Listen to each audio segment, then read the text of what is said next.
രാധ ഞാൻ രാധ കണ്ണനെ മറക്കാത്ത രാധ. രാധ ഞാൻ രാധ കണ്ണനെ മറക്കാത്ത രാധ. വൃന്ദാവനം നീ മറന്നോ, മധുരയെ നീ മറന്നോ. വൃന്ദാവനം നീ മറന്നോ, മധുരയെ നീ മറന്നോ. രാധയെ നീ മറന്നോ, കണ്ണാ പൈക്കളെ നീ മറന്നോ. രാധയെ നീ മറന്നോ, കണ്ണാ പൈക്കളെ നീ മറന്നോ. രാധ രാധ രാധ രാധ മറന്നിട്ടും മറക്കാത്ത രാധ.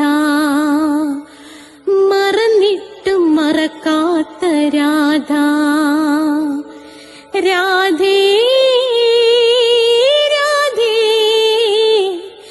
രാധേ രാധേ മറന്നിട്ടും മറക്കാത്ത രാധ. മറന്നിട്ടും മറക്കാത്ത രാധ.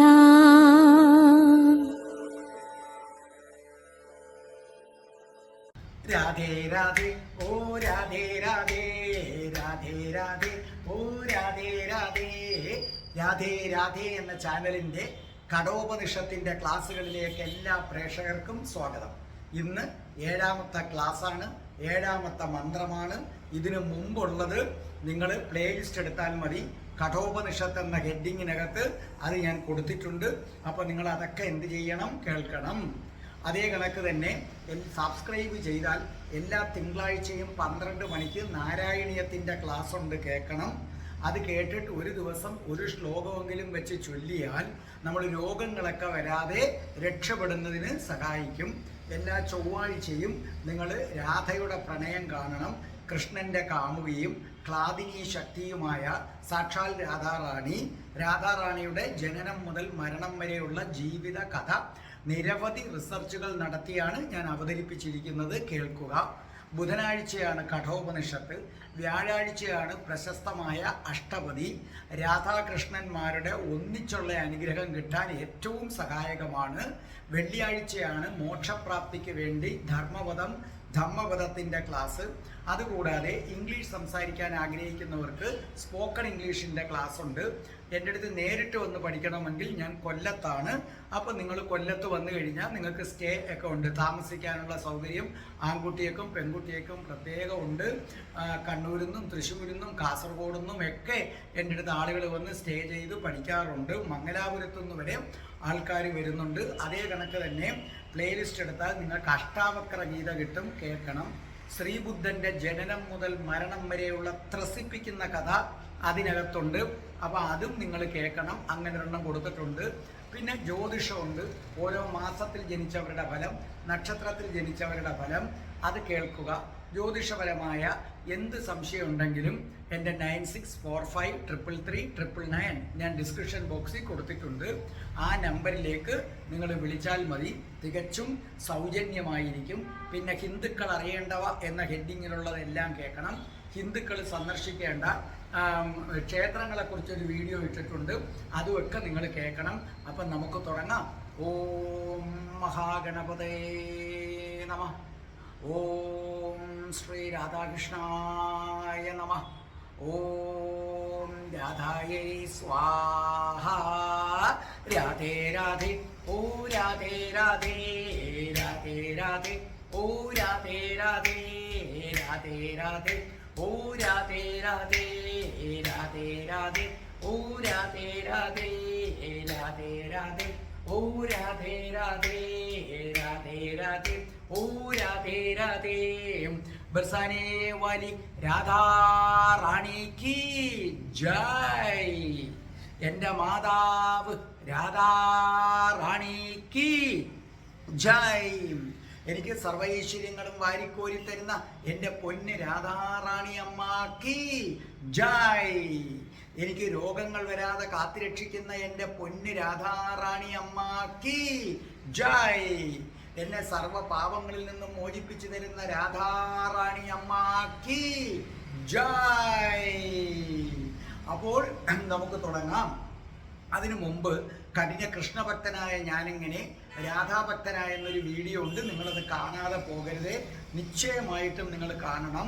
അതേ കണക്ക് തന്നെ പിന്നെ രാധിക കവചൻ 2 ഉണ്ട്, അത് 2 ഞാൻ പഠിപ്പിച്ചിട്ടുണ്ട്. അതുകൂടാതെ കൃഷ്ണപ്രിയ പാടിയിട്ടിട്ടുണ്ട്. രാധാ സഹസ്രനാമം വരികൾ ഉൾപ്പെടെയുമുണ്ട്, വരികളില്ലാതെയും കൃഷ്ണപ്രിയ പാടിയിട്ടിട്ടുണ്ട്. അത് കേൾക്കണം. കൃഷ്ണഭക്തനായ കഥ നിങ്ങൾ കേൾക്കണം. ഞാൻ അതിൻ്റെ ലിങ്ക് ഡിസ്ക്രിപ്ഷൻ ബോക്സിൽ ഞാൻ കൊടുത്തേക്കാം. അഥവാ വിട്ടുപോയാലും നിങ്ങളെൻ്റെ 96453339 എന്ന നമ്പറിലേക്ക് ഒരു മെസ്സേജ് അയച്ചാൽ നിങ്ങൾക്ക് ഞാൻ തീർച്ചയായിട്ടും അതിൻ്റെ ലിങ്ക് അയച്ച് തരുന്നതാണ്. അപ്പോൾ നമ്മളെ സംബന്ധിച്ചിടത്തോളം ഇന്നത്തെ നമ്മുടെ ഉപനിഷത്തിൻ്റെ മന്ത്രം അത് നമുക്ക് ചൊല്ലിത്തരുന്നത് മറ്റാരുമല്ല, നാരായണീയത്തിലൂടെ നിങ്ങളുടെ എല്ലാം ഹൃദയം കവർന്ന കൃഷ്ണശ്രീ, നിങ്ങളുടെ മുഴുവനും ഹൃദയം കവർന്ന കൃഷ്ണശ്രീ, നിങ്ങൾക്കേറെ പ്രിയപ്പെട്ട കൃഷ്ണശ്രീയുടെ അമ്മയായ കസ്തൂരിഭായി. ആ കസ്തൂരിഭായി അതിമനോഹരമായി അതിൻ്റെ എല്ലാ അർത്ഥതലങ്ങളും ഉൾക്കൊണ്ടുകൊണ്ട് പാടുകയാണ്. കേട്ടുകൊള്ളൂ. വൈശ്വാനര പ്രവിശതി അതിഥിർബ്രഹ്മണോ ഗൃഹാൻ തസ്യൈതാം ശാന്തിം കുർവന്തി ഭരവൈവസ്വതോദകം. അപ്പോൾ നമ്മൾ ഉപനിഷത്ത് പഠിക്കുന്നതിന് മുമ്പുള്ള മന്ത്രമുണ്ടല്ലോ, അത് നമുക്ക് ചൊല്ലിയിട്ട് തുടങ്ങാം. ഓം സകനാവവധു സകനൗ ഭുനക്തു സഹവീര്യം കരവാവഹേ തേജസ്വി നാവധീനമസ്തു മാ വിദ്വിഷാവഹേ. ഓം ശാന്തി ശാന്തി ശാന്തി. അപ്പൊ ഇന്നത്തെ മന്ത്രം നോക്കിക്കൊള്ളണം. എന്താണ് ഇന്നത്തെ മന്ത്രം? നോക്കേ.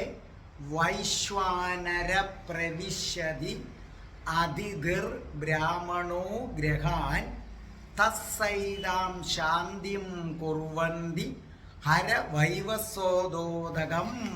അതാണ് ഇന്നത്തെ മന്ത്രമെന്ന് പറയുന്നത്. അപ്പൊ എന്താണ്? വൈശ്വാനര പ്രവിശ്യതി അതിഥിർ ബ്രഹ്മണോ ഗ്രഹാൻ തസ്യൈതാം ശാന്തിം കുർവന്തി ഹര വൈസ്വതോദകം. അർത്ഥം എഴുതിക്കോ. വൈശ്വാനര അർത്ഥം അഗ്നി തുല്യനായി. വൈശ്വാനര അർത്ഥം അഗ്നി തുല്യനായി. പ്രവിശ്യതി അർത്ഥം പ്രവേശിക്കുന്നു, കോമ കടന്നു വരുന്നു. 2 അർത്ഥമുണ്ട്. പ്രവേശിക്കുന്നു, കടന്നു വരുന്നു. അതിഥിർ ബ്രഹ്മണോ അർത്ഥം അതിഥിയായ ബ്രാഹ്മണൻ. അതിഥിർ ബ്രഹ്മണോ സമവിട്ടിട്ട് അതിഥിയായ ബ്രാഹ്മണൻ. ഗ്രഹാൻ വീടുകളിലേക്ക്. ഗ്രഹാൻ വീടുകളിലേക്ക്. തസ്യ അദ്ദേഹത്തിന്. ഏതാം ശാന്തി അർത്ഥം ശാന്തിയെ. ഏതാം ശാന്തി ശാന്തിയെ. കുർവന്തി അർത്ഥം ചെയ്യുന്നു, ചെയ്യുന്നു. ഹര കൊണ്ടുവന്നാലും. വൈവസ്വത യമദേവ. വൈവസ്വത അർത്ഥം യമദേവ. ഉദകം വെള്ളം. ഉദകം എന്ന് പറഞ്ഞാൽ വെള്ളം. നമ്മൾ ഉദകക്രിയ ചെയ്യുന്നു എന്നൊക്കെ നമ്മൾ പറയത്തില്ലേ, ഉദകം വെള്ളം. അപ്പോൾ പറയുകയാണ്, ഈ ശ്ലോകത്തിൻ്റെ അർത്ഥം ഞാനൊന്ന് പറഞ്ഞു തരാം. ഇത് വളരെയധികം വിശദീകരിക്കേണ്ട ഒരു സംഗതിയാണ്. വളരെ നല്ലൊരു ശ്ലോകമാണ്. വീടുകളിലേക്ക് അതിഥിയായി വരുന്ന ബ്രാഹ്മണൻ അഗ്നിദേവനെയാണ് പ്രതിനിധാനം ചെയ്യുന്നത്. നമ്മുടെ വീട്ടിലേക്ക് അതിഥിയായിട്ടൊരു ബ്രാഹ്മണൻ വന്നാൽ അയാൾ ബ്രാഹ്മണനല്ല, അയാൾ ആരാകുന്നു? അഗ്നിദേവനാകുന്നു. അഗ്നിദേവനെ തൃപ്തിപ്പെടുത്തുന്നതിന് ജലം തുടങ്ങിയ അർഘ്യപാദങ്ങൾ തന്നെ വേണം. അതുകൊണ്ട് യമദേവനോട് പറയുകയാണ്, അതിഥി വന്നിരിക്കുന്നു, അതിഥി ബ്രാഹ്മണനാണ്, അയാൾ അഗ്നിദേവനാണ്, അതുകൊണ്ട് അദ്ദേഹത്തെ സ്വീകരിക്കാൻ വെള്ളം കൊണ്ടുവന്നാലും അതിഥി പൂജയ്ക്ക് വേണ്ടിയുള്ള ജലം കൊണ്ടുവന്നാലും. അപ്പൊ നിങ്ങൾക്ക് പറഞ്ഞിരിക്കുന്നത് എന്താണെന്ന് മനസ്സിലായല്ലോ. നമ്മുടെ വീട്ടിൽ അതിഥിയായി ഒരു ബ്രാഹ്മണൻ വന്നു കഴിഞ്ഞാൽ അയാൾ ബ്രാഹ്മണനല്ല, അഗ്നിദേവനെയാണ് പ്രതിനിധാനം ചെയ്യുന്നത്. അഗ്നിക്ക് ജലം വേണം. അതുകൊണ്ടാണ് ജലം കൊണ്ടുവരാൻ യമദേവനോട് ആവശ്യപ്പെട്ടത്. ഇനി ശ്രദ്ധിച്ചു കേൾക്കുക. നചികേതസ് പിതാവിൻ്റെ അടുത്ത് നിന്ന് അനുവാദം വാങ്ങി മൃത്യുദേവനെ തേടി യമപുരിയിലെത്തി. പക്ഷേ അവിടെ ചെന്നപ്പോൾ യമൻ അവിടെയില്ല, മറ്റെവിടെയോ പോയിരിക്കുന്നു. 3 ദിവസം നചികേതസിന് യമനെ കാത്തിരിക്കേണ്ടി വന്നു. ഭക്ഷണങ്ങൾ കഴിക്കാതെയാണ് നചികേതസ് എന്ത് ചെയ്യുന്നത്? അവിടെ കാത്തിരിക്കുന്നത്. അപ്പൊ ഞാൻ നേരത്തെ പറഞ്ഞു, വീടുകളിലേക്ക് അതിഥിയായി വരുന്ന ബ്രാഹ്മണൻ അഗ്നിദേവനെ പ്രതിനിധാനം ചെയ്യുന്നു. എന്തുകൊണ്ടാണ് ബ്രാഹ്മണൻ അഗ്നിദേവനെ പ്രതിനിധാനം ചെയ്യുന്നു, മറ്റുള്ളവർ ചെയ്യുന്നില്ല എന്ന് പറയുന്നത്?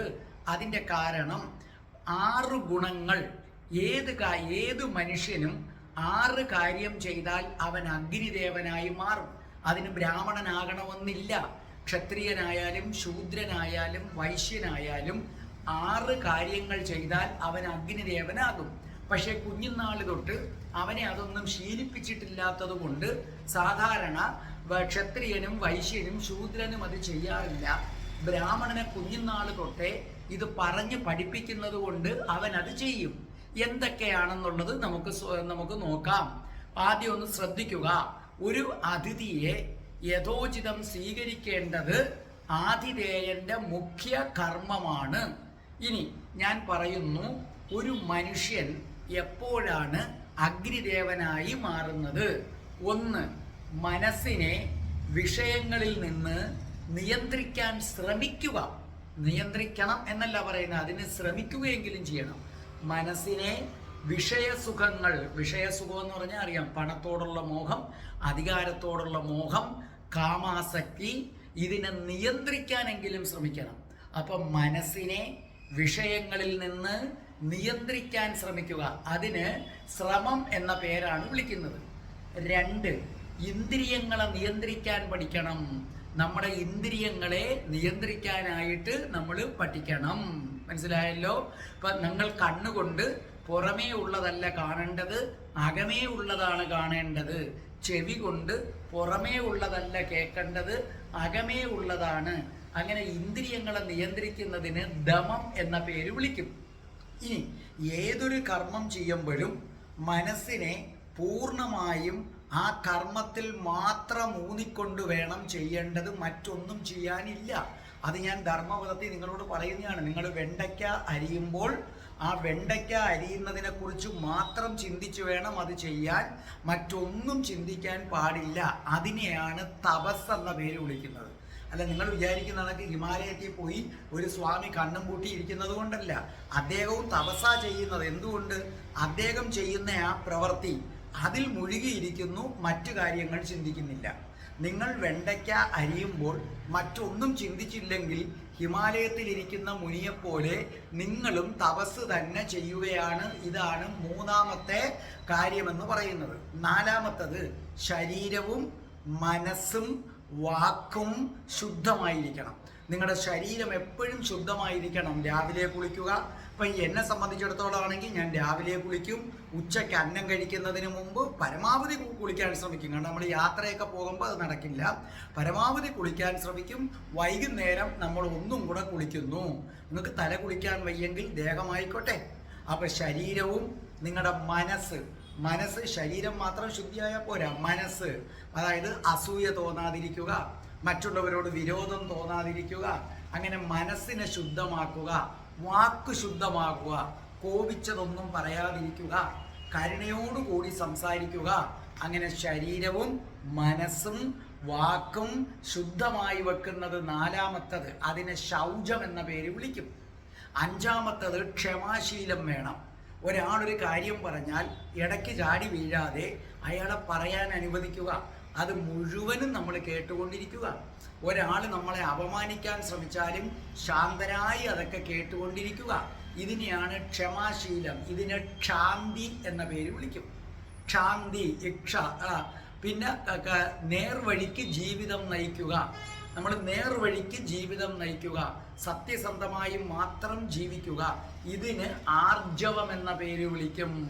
അപ്പൊ ശരിക്കും പറഞ്ഞു കഴിഞ്ഞാൽ 6 ഗുണങ്ങൾ വേണം. 1 ശ്രമം, 2 ദമം, 3 തപസ്, 4 ശൗചം, 5 ക്ഷാന്തി, 6 എന്ന് പറയുന്നത് ആർജവം. അപ്പൊ ഞാൻ പറഞ്ഞത് മനസ്സിലായല്ലോ. അപ്പൊ എന്തൊക്കെയാണ് നിങ്ങൾ ചെയ്യേണ്ടത്?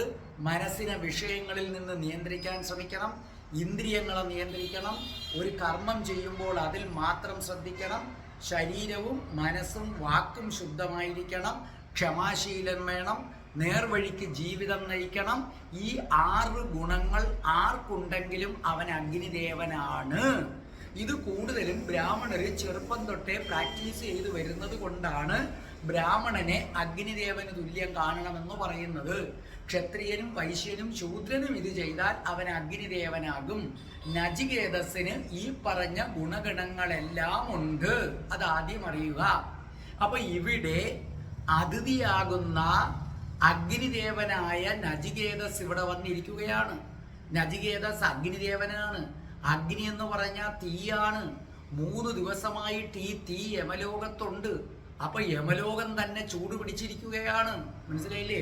വന്നിരിക്കുന്നത് അഗ്നിദേവനാണ്. അഗ്നിദേവൻ എന്ന് പറഞ്ഞാൽ തീയാണ്. 3 ദിവസമായിട്ട് ഈ തീ യമലോകത്തുണ്ട്. യമലോകമാകെ ചൂട് പിടിച്ചിരിക്കുകയാണ്.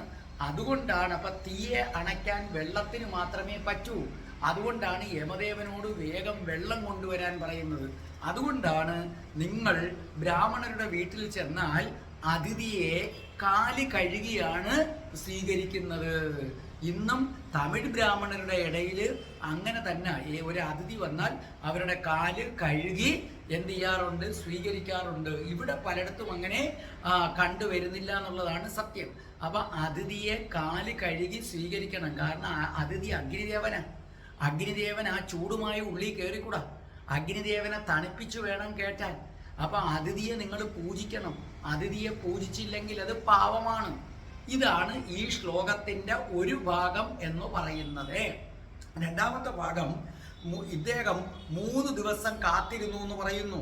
അങ്ങനെയാണ്. അറിവ് നേടണമെങ്കിൽ അവന്, അറിവ് നേടാൻ ശ്രമിക്കുന്നവന് ക്ഷമാശീലം വേണം. ആഹാരങ്ങൾ പോലും ഉപയോഗിച്ച് അറിവ് നേടാനുള്ള ജിജ്ഞാസ ഉണ്ടായിരിക്കണം. അപ്പൊ താൻ കൊടുക്കാൻ പോകുന്ന അറിവിന് ഈ ശിഷ്യൻ യോഗ്യനാണോ എന്ന് പരീക്ഷിക്കുകയായിരുന്നു യമദേവൻ എന്ന് രണ്ടാമതൊരു വ്യാഖ്യാനം കൊടുക്കാം.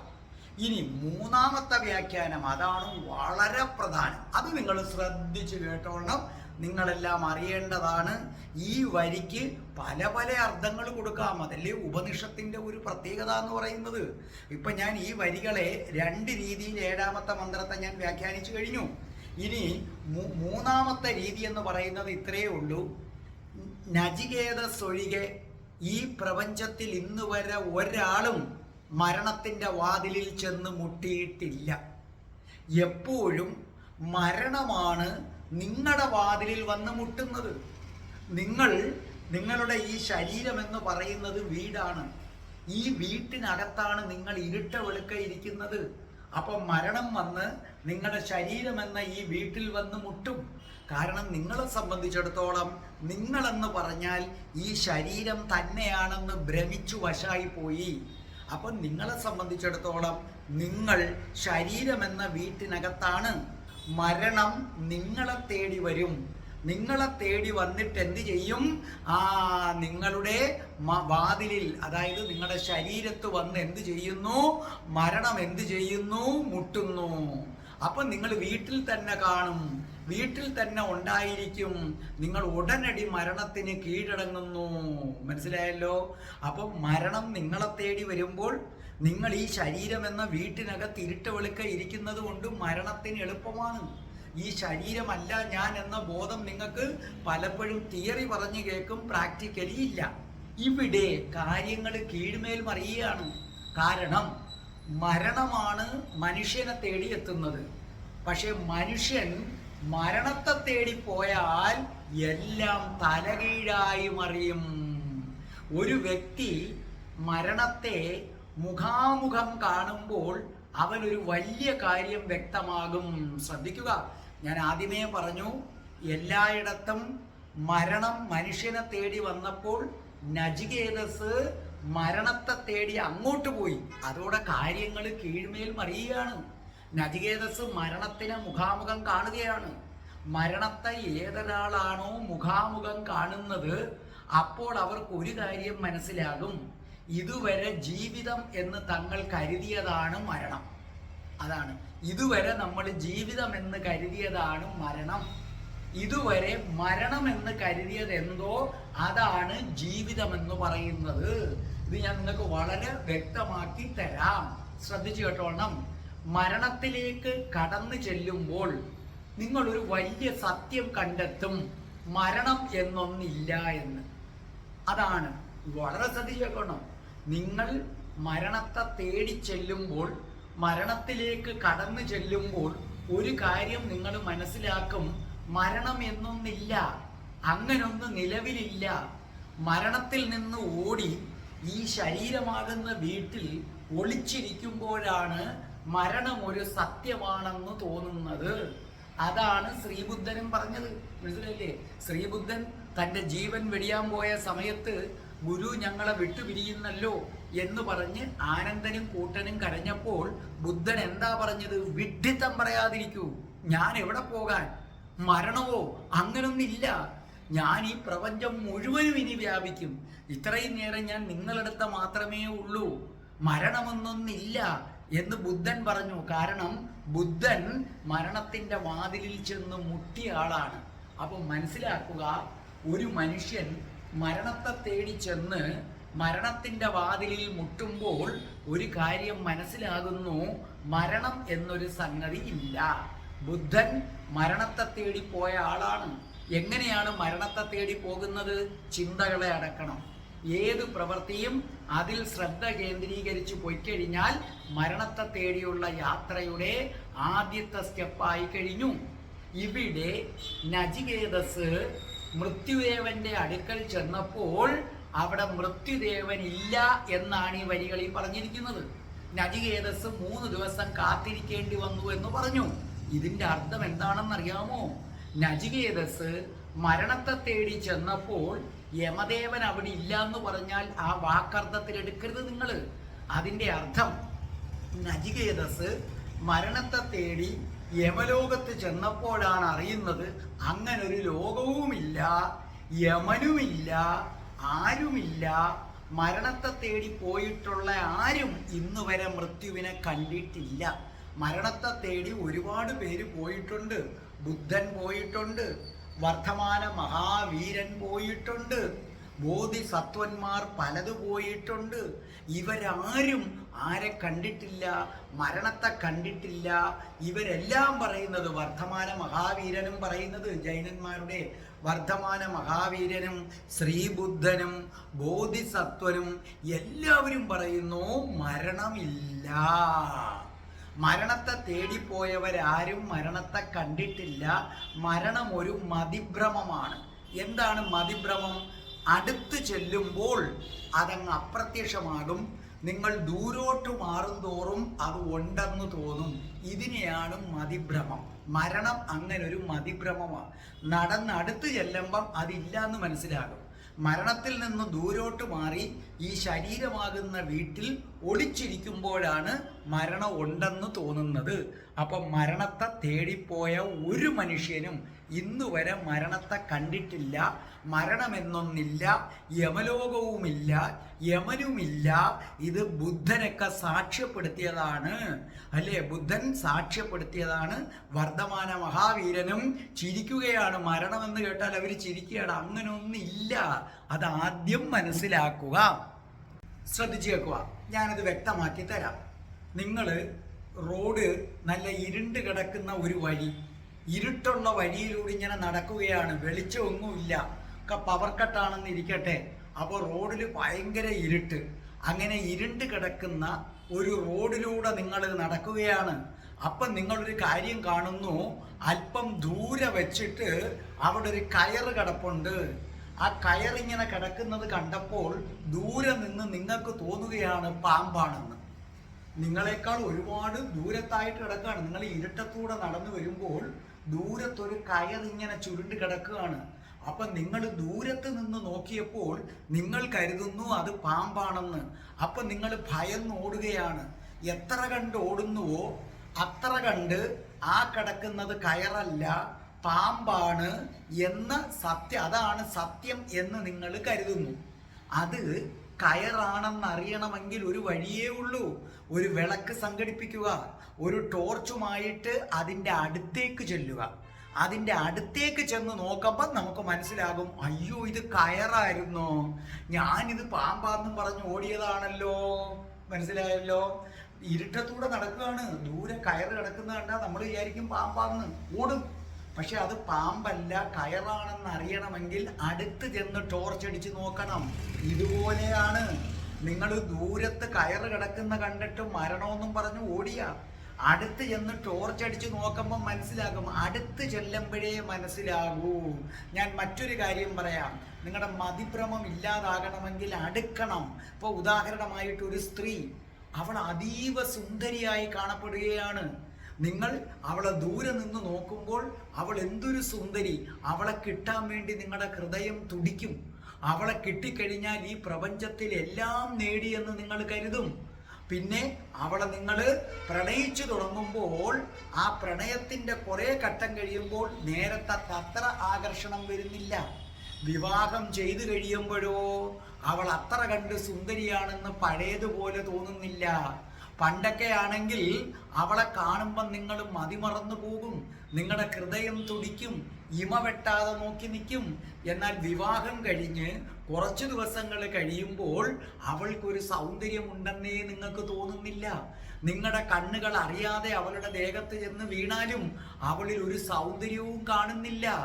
നിങ്ങൾ അന്യന്റെ ഭാര്യയിലായിരിക്കും പിന്നെ സൗന്ദര്യം കാണുന്നത്.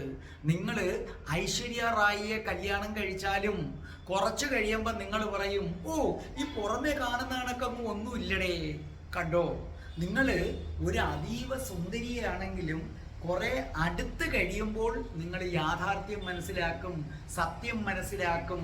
ഈ സ്ത്രീ അതീവ സുന്ദരി എന്ന് തോന്നിയത് മതിഭ്രമമായിരുന്നു. അതുപോലെ സ്ത്രീക്കും ഈ പുരുഷൻ അതീവ സുന്ദരൻ എന്ന് തോന്നിയത് മതിഭ്രമമായിരുന്നു എന്ന് നമുക്ക് തോന്നും. അപ്പം നമുക്ക് സ്വന്തം ഭാര്യയുടെ അടുത്ത് വരുമ്പോൾ ഈ മതിഭ്രമമില്ല. കാരണം നമ്മൾ അവളുടെ അടുത്ത് കിടക്കുകയാണ്. അവളുടെ തൊട്ടടുത്ത് അവളെ കെട്ടിപ്പിടിച്ച് കിടക്കുമ്പോൾ നമുക്ക് മനസ്സിലാകും, ഇവക്ക് ഞാൻ മുമ്പ് കണ്ട സൗന്ദര്യമൊന്നും ഇല്ല, ഇത്രയേ ഉള്ളൂ. അടുത്ത് ചെന്നപ്പം സത്യം ബോധ്യമായി. അതേസമയം അവളെ വിവാഹം ചെയ്യുന്നതിന് മുമ്പ് അങ്ങനല്ലായിരുന്നു. അതായത് നമുക്കില്ലാത്തതെന്തും നമുക്ക് വില പിടിച്ചതായി തോന്നും. നമുക്ക് ലഭിച്ചു കഴിഞ്ഞാലോ പതുക്കെ അതിൻ്റെ മൂല്യം നഷ്ടപ്പെട്ടു തുടങ്ങും. നിങ്ങൾ ആദ്യം പോയൊരു കാർ അങ്ങോട്ട് എടുക്കുമ്പോഴോ ദിവസേന കഴുകും, എന്തൊക്കെ കാര്യങ്ങളാണ് നിങ്ങൾ ചെയ്യുന്നത്.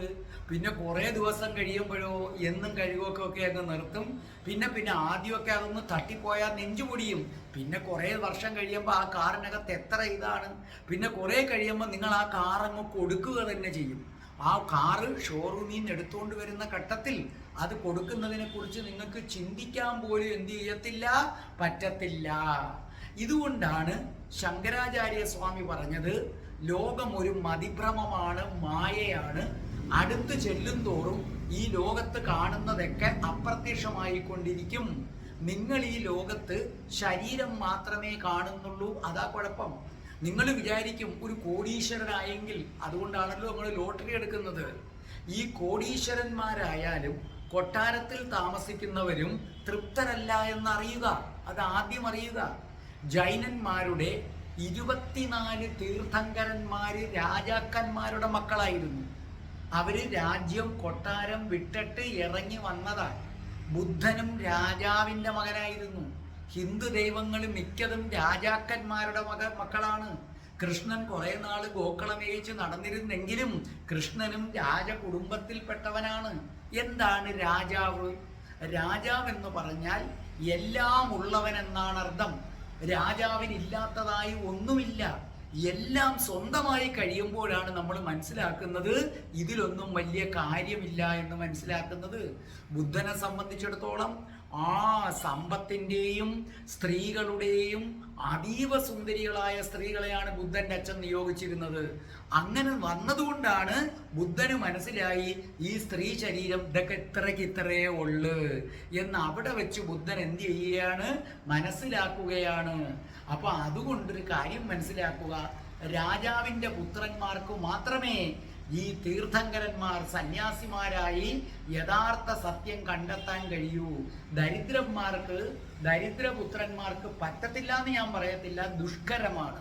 കാരണം എന്തുകൊണ്ട്? രാജാക്കന്മാരുടെ മക്കളെന്ന് പറയുമ്പോൾ അവൻ ഇനി ഇതിനപ്പുറത്തേക്കൊരു സ്റ്റേജ് പോകാനില്ല. ലോകത്ത് അനുഭവിക്കേണ്ട സകല സുഖങ്ങളും അവൻ കണ്ടു. അപ്പൊ അവന് മനസ്സിലായി ഈ സുഖം കൊണ്ടൊന്നും ഒരു രക്ഷയില്ല, ഇതിലൊന്നും ഒരു കാര്യമില്ല. ദരിദ്രൻ അതല്ല, മറ്റത് കണ്ടിട്ടില്ല. കാണാത്തത് കൊണ്ട് അവൻ ഇടയ്ക്ക് വെച്ച് ഇതിലേക്ക് പോയാലും വഴിതെറ്റും.